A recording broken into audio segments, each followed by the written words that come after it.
Hi. దేవర మూవీలో act చేశారు కదా, సో మూవీ ఎలా ఉండబోతుంది అన్న?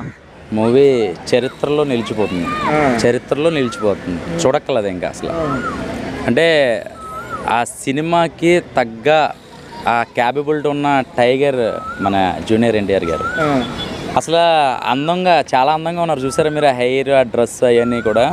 సో ఈ సినిమా చరిత్రలో నిలిచిపోతుంది. అలాంటి ఫ్రేమ్స్ నాకు తెలిసి ఏ సినిమాలో కూడా లేదు, ఎంత అలాంటి విజువల్స్ ఎక్కడ లేవు చెప్పాలంటే. కొత్త ప్రపంచం చూపిస్తున్నారు, ఎవడో అవతార్ తీసాడు కాదు, ఇప్పుడు వస్తుంది అసలైన సినిమా. అలాంటి కట్స్ ఉన్న డైరెక్టరు, అలాంటి కట్స్ ఉన్న హీరో అసలు మీరు ఊహించలేరు.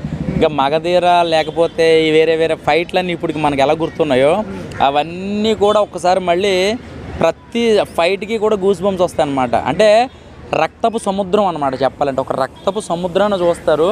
అంటే ఓన్లీ ఫైట్లు కాదు, కథ. అసలు కొరటాల శివ గారు అంటేనే కథ, ఎమోషనల్స్ అండ్ ఆ సెంటిమెంట్స్ పండిస్తారు ఆయన. మన మిర్చితో చూసుకుంటే మనకి ఎలాంటి ఇప్పటికీ కూడా మిర్చి ఇంకా గుర్తుంటుంది మనకి.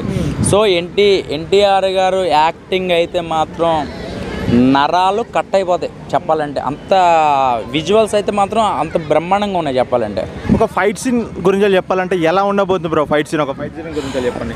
ఒక ఫైట్ సీన్ అంటే అది మాటల్లో చెప్పేది కాదు, కానీ ఏంటంటే కొంచెం చెప్తున్నా నేను. మనం మామూలుగా చూస్తున్నాం కదా, అది చెప్తున్నా, గూస్ బంప్స్ వచ్చేస్తాయి అన్నమాట ఒక్కొక్క ఫైట్.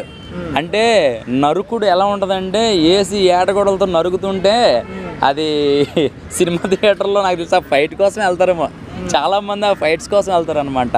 అలాంటి ఫైట్స్ దేవరాలో ఉంటుంది, అసలు మామూలుగా ఉండదు.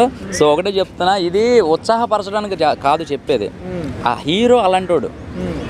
ఆ హీరో మామూలుడు కాదు, నరికితే చందమామ దగ్గర రక్తాలు ఇవన్నీ కూడా ఎవరికో సూట్ అవుతాయో లేదో తెలియదు, కానీ ఎన్టీఆర్ గారికి మాత్రం పక్కగా సూట్ అవుతాయి.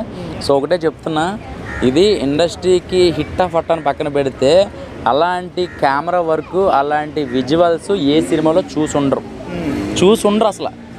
హాలీవుడ్, బాలీవుడ్, కోలీవుడ్ ఇవన్నీ ఎత్తుక్కుంటున్నాం, కానీ మన వాళ్ళని ఎత్తుక్కుని వస్తారు ఇక నుంచి. అసలు ఏం వర్క్ అండి నిజంగా. అసలు ఒక డార్క్ మోడ్ తీసుకురావాలంటే అసలు కష్టం అది చెప్పాలంటే.